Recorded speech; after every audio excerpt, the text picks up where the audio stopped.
someone who wants to train many Pokemon for battles or tournaments, Pokemon Bank is the perfect tool.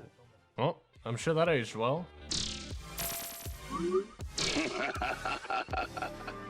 Jesus Christ, what a rollercoaster this whole thing has been. For a companion application that has exactly zero gameplay, the Pokemon Company sure were secretive on how we were going to transfer our Pokemon from the 3DS games to the Switch. We got the announcement in June of last year, they talked about it briefly in the 2020 January Direct, we also got a shadow drop of random information later that month, and now on the 12th of February we also got another shadow drop, but this time with its release. I don't think I need to explain why I'm not a fan of this. As someone that's played this series for well over a decade, I think that the future of the creatures I've had since I began shouldn't be kept hidden from us and then dropped on a whim. I say this because it's a product that only really serves a few purposes and is really dedicated towards pleasing a hardcore audience, one that would appreciate pricing models, numbers, and overall functionality as crystal clear and as soon as possible. It's something that I don't particularly understand the secrecy behind, and as a result you guys now get a video I feel obligated to make practically on the spot because the Pokemon Company just don't seem to get why people care for a product like this in the first place. Thankfully, I'm of the opinion that Pokemon Home mostly sticks the landing on Game Freak's side and almost feels like an apology for the whole National Dex cut from last year's Sword and Shield. Not to say that it makes up for the cut itself, but more so in that it celebrates the collective nature of the series way more than that game did.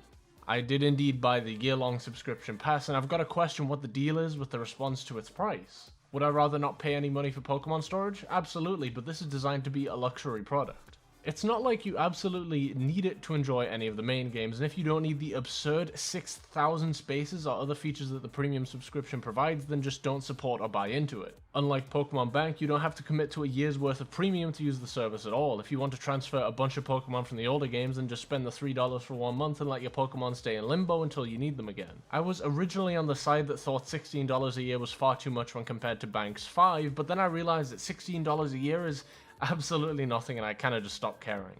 Not to sound like a dick, but if you're seething at the $16 a year, then maybe you shouldn't get invested in a series that's been selling the same game twice every year since the beginning. Like, Pokemon's pricing and business model has always been predatory, and I think this is nothing new. I've gone over this in previous videos on version exclusivity, and I don't think that I need to do it again. Again, I'm not going to justify it, because in an ideal world, I wouldn't pay for the highway robbery that is storing fictional creatures on a cloud-based service, but that's not the world we live in, and $16 a year really isn't that much.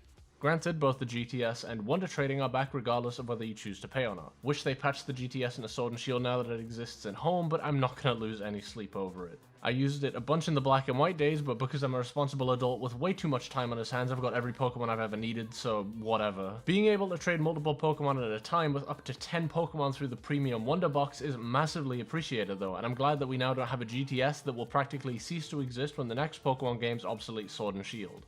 Now, originally, I took a lot of issue with the presentation of Pokemon Home.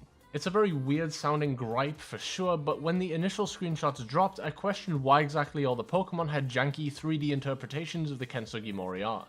I still think a bunch of them look pretty off, and some have been changed outright, like Mantine losing its Remoraid after what happened in Gen 4, but they're really just a necessary evil. Because they're using 3D models, now slight changes in alternate forms and even shinies can be depicted for every single Pokemon where they wouldn't have been able to in, say, using the official art or with menu sprites. They really went the extra mile in this regard, and now we have shinies that didn't even exist before as a result, such as for the different colors of Minior cores, Magearna, and even Castform's forms. Funnily enough, despite Home going above and beyond in some aspects, whether it be the implementation of the GTS, the way Pokemon are depicted in the box, or the general ease of use, I think that there's a great deal more that they could have done using this premium model that I hope could be enabled within future updates. First of all, box backgrounds. I don't know why they abandoned this concept, but being able to make boxes far more distinguishable and unique in the Home app would be a step in the right direction. Also, bring back the ability to transfer Pokemon backwards to previous generations like in Gold and Silver.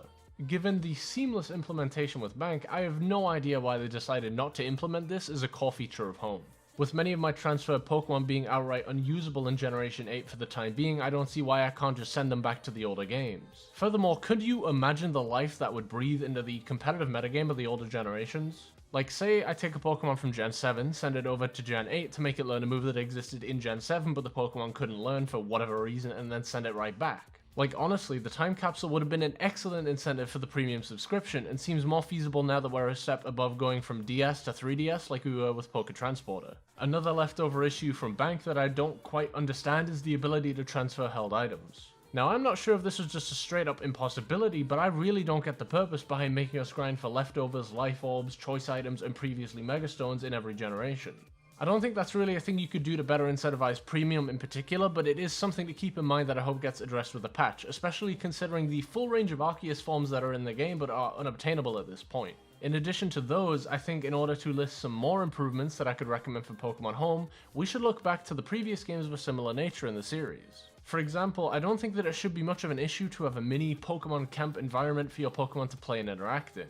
It doesn't even have to have all the functionality of camp in Sword and Shield with the curry and the experience, but seeing your Pokemon all roam around and interact in a huge group like they could in my Pokemon Ranch would be pretty great. Shit, take it a step further and have remote play for the 3DS Pokemon games like Pokemon Box did with Ruby and Sapphire. It would probably be super difficult to implement, but letting you play the 3DS games on your TV would be a fantastic way of making premium feel so much more worth it.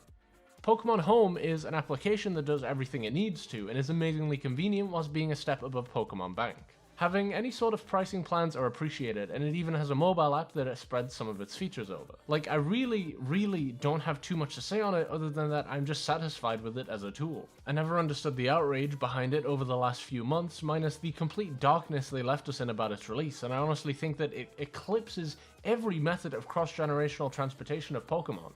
The Pal Park, Poke Transfer Lab, and even Go Park were wastes of time despite being well-contextualized methods of transporting Pokemon. And I feel like we finally have an app with a long lifespan that feels a lot better to use than even Pokemon Bank did.